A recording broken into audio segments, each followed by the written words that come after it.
Welcome to Vintage Coin Op Restorations, and here we are again with International Mutoscope's Open Doors. Well, if you watched the first video, you saw all this mechanism painted. It was probably never meant to be painted, but somebody went in there with some sort of silver paint. I'm not sure what it was, but it was thick.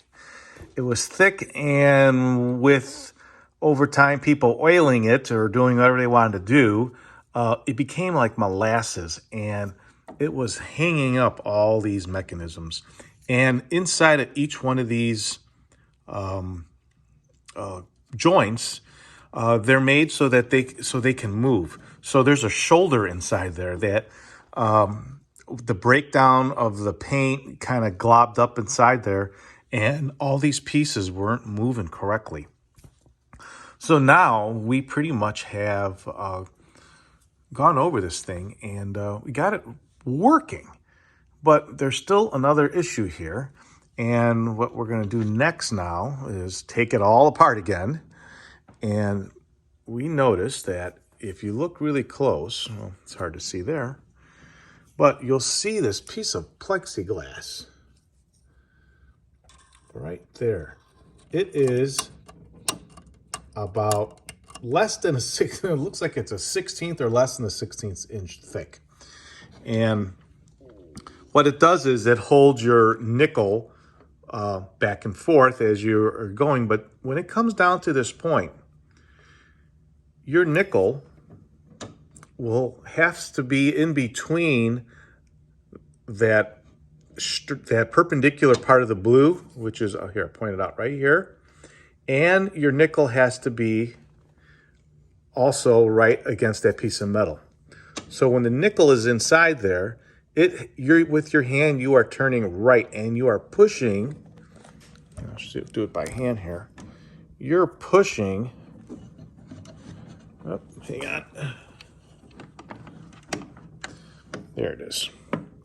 You're pushing this lever, and it's purely mechanical. So you are really pushing on it. It's not, because it's loaded with springs, so you have to put some pressure on this thing.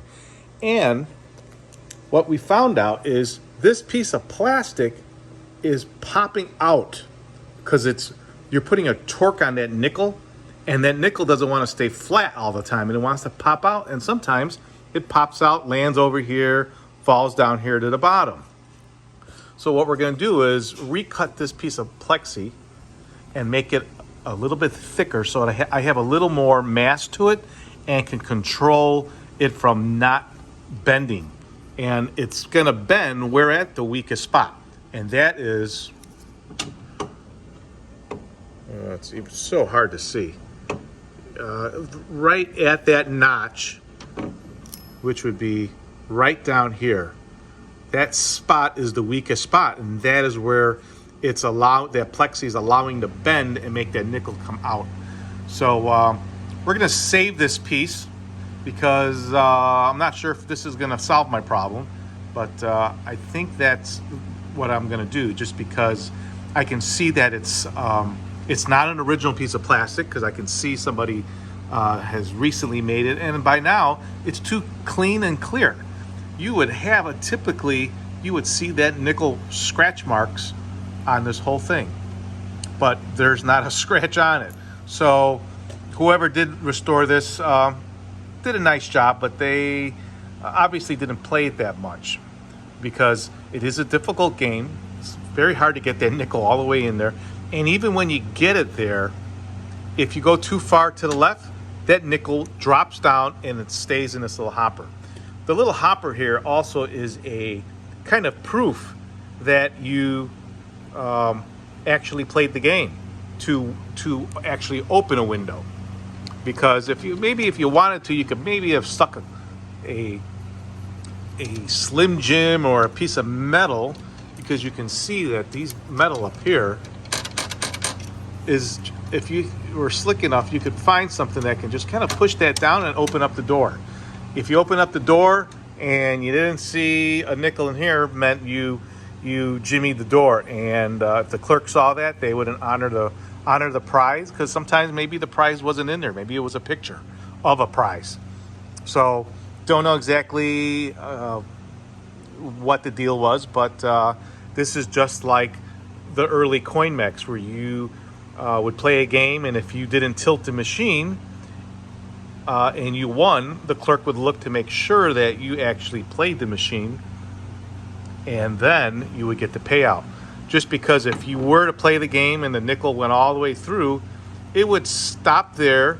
You would set it all up, and you would push it, and when you push that lever to the right, it opened the door, and then the nickel drops down here as proof that you just played that nickel and you just opened the window. So stay tuned. I'm going to try to change this plexi out and get it to work correctly. And we got to do some little fine tuning here. Maybe change some of these springs to make it retract when it's supposed to, maybe a little quicker and faster, and maybe not have so much force when I'm trying to advance that nickel in the lever over here. So that's where we're at right now. Stay tuned.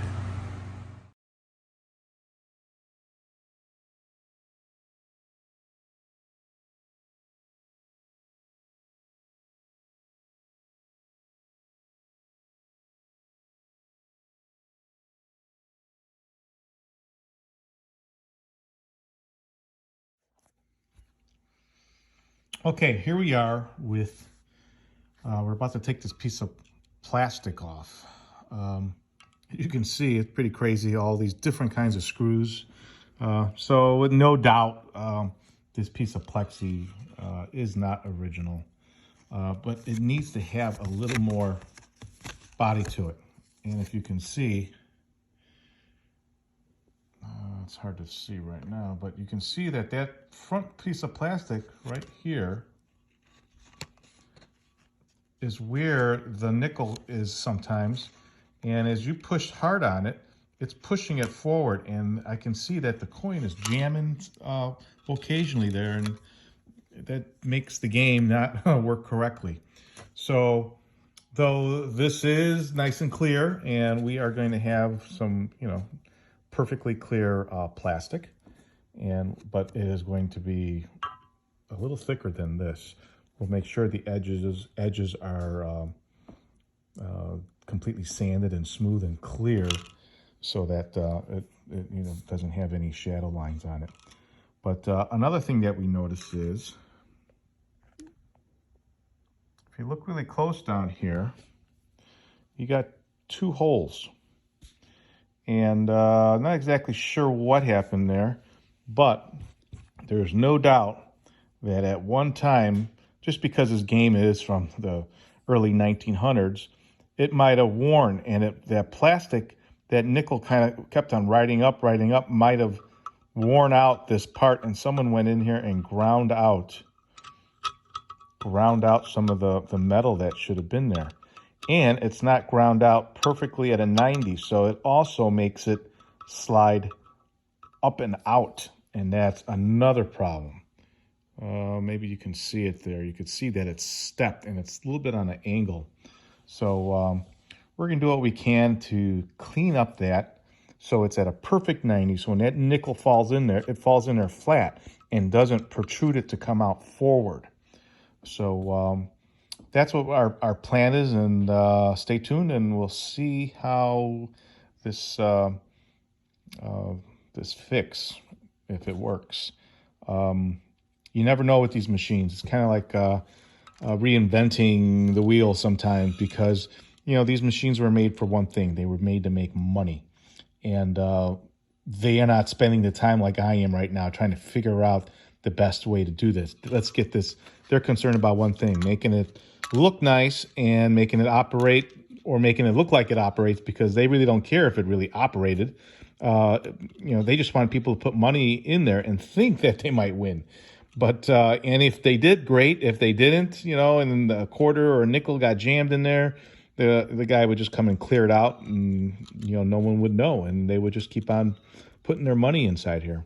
But at one time, someone did restore this and put this piece of plastic in here. it just needs to be much thicker. And that's our goal right now. And like I said, stay tuned.